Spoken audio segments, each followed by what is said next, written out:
Good morning and welcome to the Core Connection. I'm Mira Rubin here with you on Enlightened World Network. And today's topic is need and moving from want and need to desire and possibility. So before we get started, let's just dig in and get present, take a minute or two here, and then we'll get involved in this conversation because there's a transformational possibility available by a shift of our language. We can shift our experience around this notion of need, and it should be fun. Anyway, here we go. Let's take a deep breath in through your nose. Hold it and imagine clear, crisp oxygen just flowing into your lungs and into your bloodstream, nourishing all your cells, all your organs. And now let's exhale and exhale any tension. Just relax, relax, relax. And now take a deep breath in through your nose. This time, imagine sparkling white light coursing into every molecule, connecting every molecule of your body and connecting you with the world beyond. And as you exhale, exhale any remaining tension, just relax and soften and ease. And now let's just gently place our palms together and very, very, very softly rub your fingers against your palms and feel that tingling in your fingers and in your palms and how soft and delicious that can be. And let's bring yourselves present right here, right now. So welcome. I'm so glad to be here with you this morning. And I want to talk about this notion of need, because we've all talked about being, people that we know, or maybe even ourselves, feeling needy and needing this, that, or the other thing, or wanting this, that, or the other thing. And if we look at the words need and want, they are defining lack just by their very nature. So the word want means I don't have something, I am wanting. And need is an even more extreme version of that word, where we feel a an essential need to have something in order to be complete or even to survive. And there are, of course, needs that we have to survive. And most often, most of us in this culture particularly have our fundamental needs met. And I'm talking about food and shelter and water. And um, there are people for sure who are living with a need for the fundamentals, and that's not what I'm addressing here, because we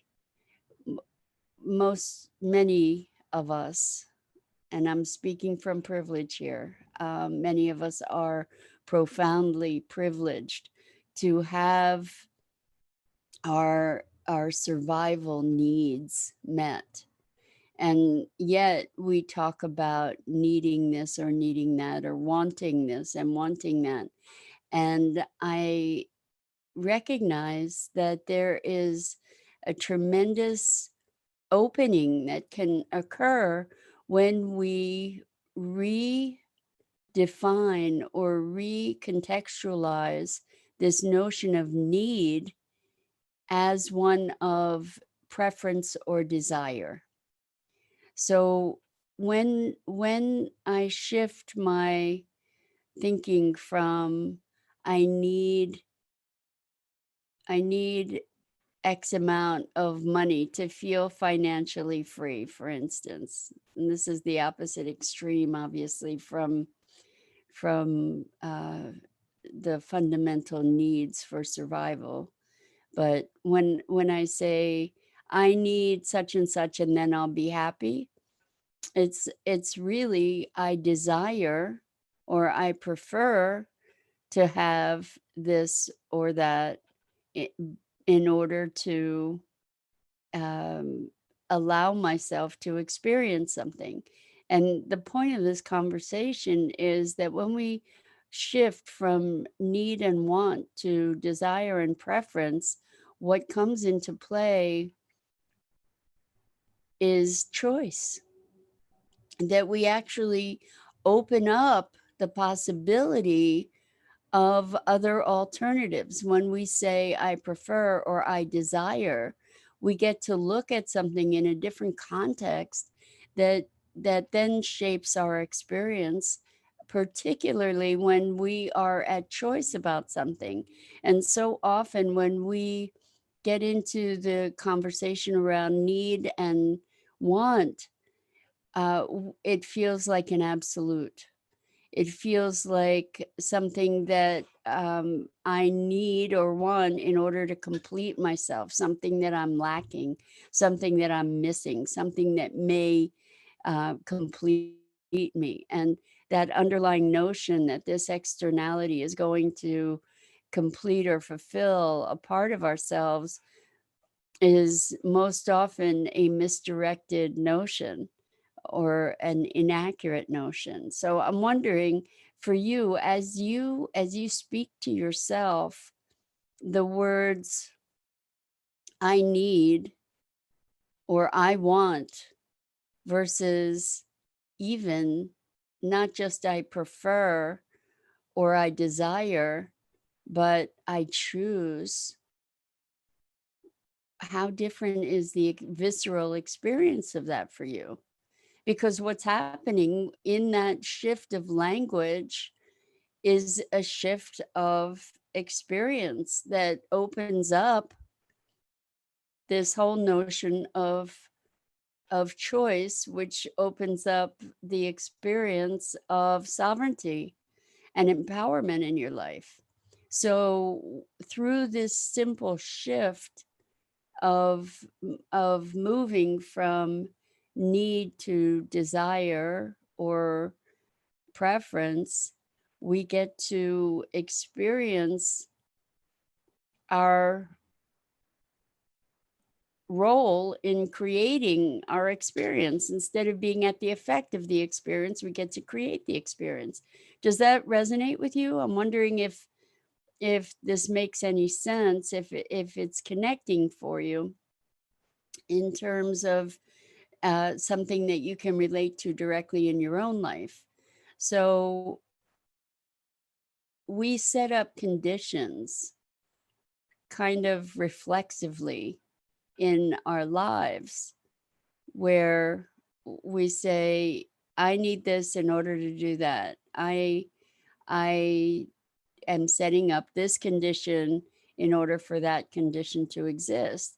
When we say instead, I prefer this condition, then it's no longer an absolute, and there's room to explore and invent new options and new freedom and a new sense of expansiveness in response to whatever that condition is or that circumstance. And so the point about this languaging and moving into choice is that that's the place where we have the freedom to create our lives. And I'd love it if you would start, if you would engage with me as far as what kinds of perceived needs you might have that that actually are preferences or actually are um, desires rather than needs. And so when we make the distinction between want and desire, the difference is that desire is coming from a place of wholeness, where want by definition is coming from a place of lack. And when I think we're playing here with the frequency of our language, and the experience associated with the language, because the frequency of neediness or want is actually a repellent type of frequency. You know, as I'm grasping, I'm creating a resistance, and I'm affirming the lack of that thing, which is repelling it, which is pretty interesting. You know, you would think that by stating what you want, you're stating your desire, but when if we're in the experience of not having, then that's what we're emanating. That's what we are projecting into the world, is the experience of not having. And when we say desire, there's a deliciousness about that. There's an attractiveness that can pull that experience in, because you can feel the experience of having it, of relishing it in that delicious desire, versus a yearning or a clawing need or a grasping for. Because in that grasping, what we're affirming is our lack. And this may seem like a linguistic twist and nothing more than that, but in fact it really is one of the keys to manifesting and to bringing forth our desires into reality, is by creating a resonance, that is a magnetism for those things, circumstances, opportunities, experiences that we desire. And I've spoken about this before, and it's not something that I in any way originated. What we understand about manifesting is that it's all about resonating at the frequency of the thing that you're desiring, whether it's experience or material or whatever. And so to move from this place of lack into the place of abundance is a subtle and yet profound shift. And I'm wondering if you've had an experience of how life can shift that way. Uh, I've I've done a lot of Joe Dispenza meditations, and there was one meditation where he asks the question, "What would it feel like to have all your needs met?" And